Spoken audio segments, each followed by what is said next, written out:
अम्मा जी, ससुराल की इज्जत मैं संभाल लूंगी। कड़ाके की ठंड पड़ रही थी और सुबह के 7 बज रहे थे। घर की छोटी बेटी रचना की शादी अभी अभी हुई थी। दुल्हन को विदा कर दिया गया था और सारे रिश्तेदार जिसे जहाँ जगह मिली वहीं पर पसर कर पड़े हुए थे। शादी की थकान थी, इसलिए कई लोगों के खर्राटों की आवाज़ भी जम कर आ रही थी। ऐसा लग रहा था कि खर्राटों का भी कंपटीशन चल रहा है, जबकि घर की बुजुर्ग और रिश्तेदार महिलाएं रजाई में दुबकी दुबकी ही चाय की चुस्कियों के साथ आपस में बतिया रही थी। जिन्हें कल रात तक ठंड नहीं लग रही थी और बन ठन कर इधर उधर घूम रही थी, वो सारी लड़कियां रजाई में घुसी हुई थी।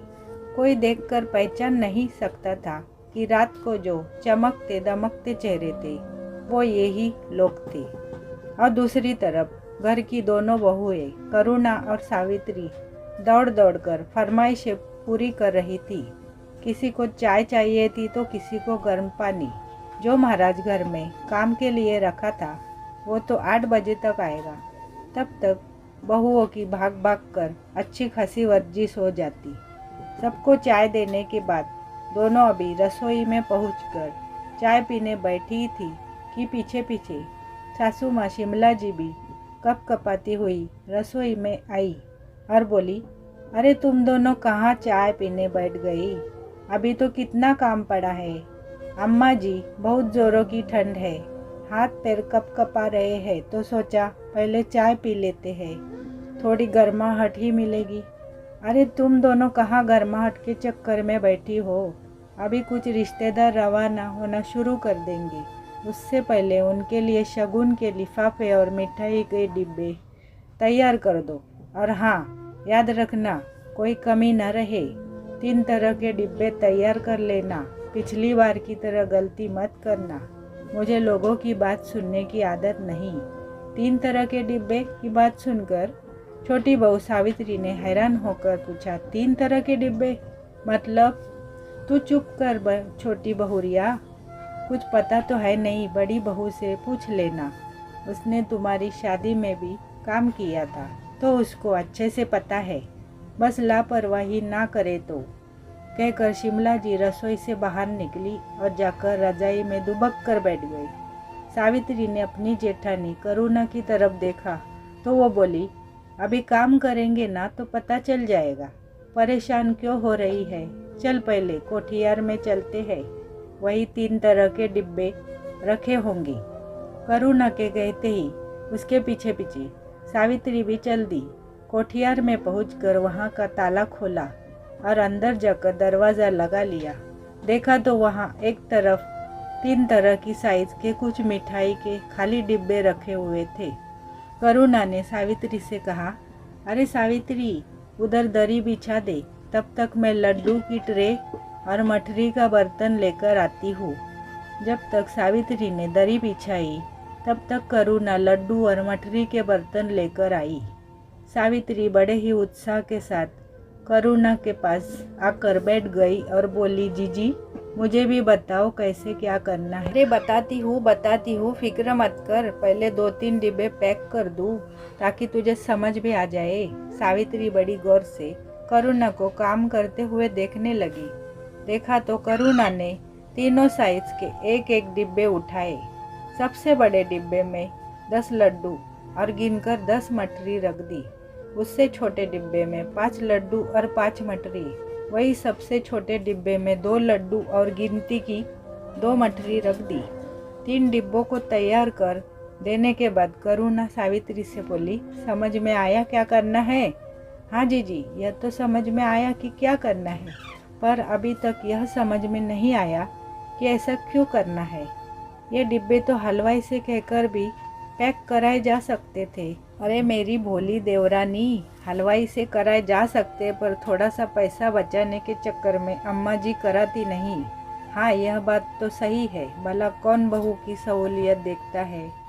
पर एक बात बताओ जीजी, अम्मा जी आपको लापरवाह क्यों कहती है, जबकि मैं तो शुरू से देखते आई हूँ आप हर काम बहुत ही तरीके से और समय पर करती है। और ये 3 तरह के डिब्बे क्यों? देख, शादी में हर तरह के मेहमान आते हैं। कुछ खास होते हैं और कुछ से सिर्फ व्यवहार निभाना होता है। उस हिसाब से ये 3 डिब्बे तैयार किए हैं।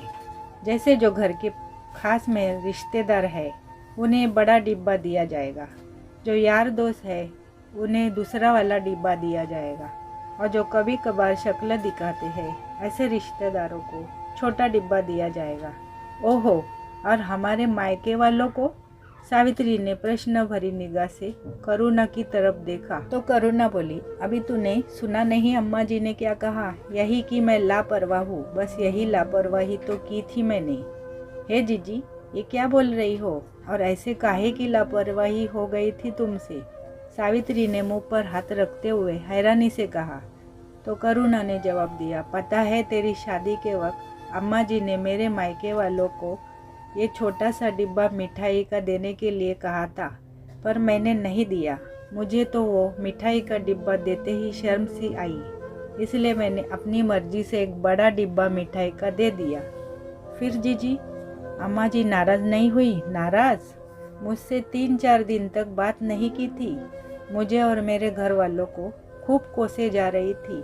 पता नहीं ये ससुराल वाले बहू के मायके से आता हुआ बहुत अच्छा लगता है, पर मिठाई का डिब्बा तक उन्हें देना इन लोगों को बहुत सालता है।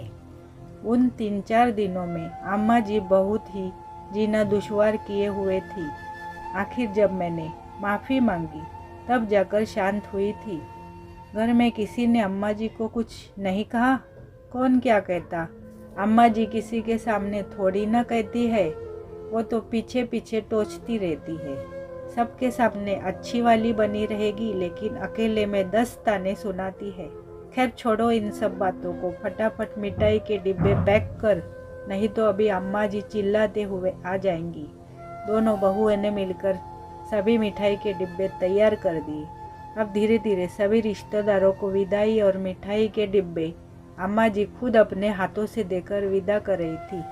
क्योंकि ठंड बहुत ज़्यादा थी तो खुद तो पलंग पर बैठी बैठी विदाई दे रही थी, जबकि विदाई और मिठाई के डिब्बे देने के लिए सावित्री को खड़ा कर रखा था, क्योंकि बड़ी बहू पर से तो विश्वास उठ चुका था। अम्मा जी के मायके वालों की विदा होने के कुछ देर बाद करुणा के मायके से उसके दोनों छोटे भाई और भाभी विदा होने के लिए अम्मा जी से इजाज़त लेने आए। तो अम्मा जी ने सावित्री को छोटा डिब्बा मिठाई का देने के लिए इशारा किया, लेकिन ये क्या, सावित्री तो उस डिब्बे की जगह एक बड़ा सा थैला उठाकर ले आई। अम्मा जी ने देखा उस थैले में 4 बड़े मिठाई के डब्बे, दोनों भाई और भाभी के विदाई के कपड़े रखे हुए थे। इससे पहले अम्मा जी कुछ कहती, सावित्री ने नारियल निकाला और उस पर ₹51 रखकर करुणा को पकड़ाते हुए बोली, लो जीजी, अपने भाइयों को तिलक करके विदा करो। आपको अपने ससुराल के रीति रिवाज पता नहीं है क्या? अम्मा जी के साथ रहकर भी आप कुछ सीखी नहीं? आपने देखा नहीं अम्मा जी ने कैसे अपने मायके वालों को विदा किया है? आखिर हमारे ससुराल वालों की भी इज्जत है। अम्मा जी गुस्से से सावित्री को घूरे जा रही थी, पर अभी तो और रिश्तेदार बैठे थे, उनके आगे वो कुछ कह नहीं पाई। करुणा अभी भी हैरानी से सावित्री की तरफ देख रही थी, और सावित्री थी कि खुद की पीठ थपथपाते हुए बोली जा रही थी, अम्मा जी आप फिक्र न करो, जीजी अपने रीति रिवाज भूल गई तो क्या, मैं अपने ससुराल की इज्जत संभाल के रखूंगी। मैं अपने ससुराल वालों की नाक किसी के सामने कटने नहीं दूंगी। और जीजी आप क्या देख रही हो, जल्दी करो, और भी काम है। इतने में ससुर जी भी पीछे से बोले, अरे बड़ी बहू, अब जल्दी अपने भाई भाभी को विदा करो, उनकी भी ट्रेन का वक्त हो गया है। ससुर जी की बात सुनकर करुणा ने तिलक कर अपने दोनों भाइयों और भाभी को विदा किया। अम्मा जी कुछ कह ही नहीं पाई, आखिर कहती कैसे? यहाँ तो छोटी बहू खुद अपनी पीठ थपथपा रही थी, साथ ही ससुर जी भी छोटी बहू की समझदारी के कायल हो गए थे। अम्मा जी के नाक पर गुस्सा 3-4 दिन तक जरूर रहा, और मन ही मन कुड़ी रही थी कि कहा छोटी बहू से काम करवा लिया, पर जब देखा कि छोटी बहू इतनी बेशर्म है कि सास को मनाने की कोशिश भी न करे, तो अपने आप ही चुप हो गई।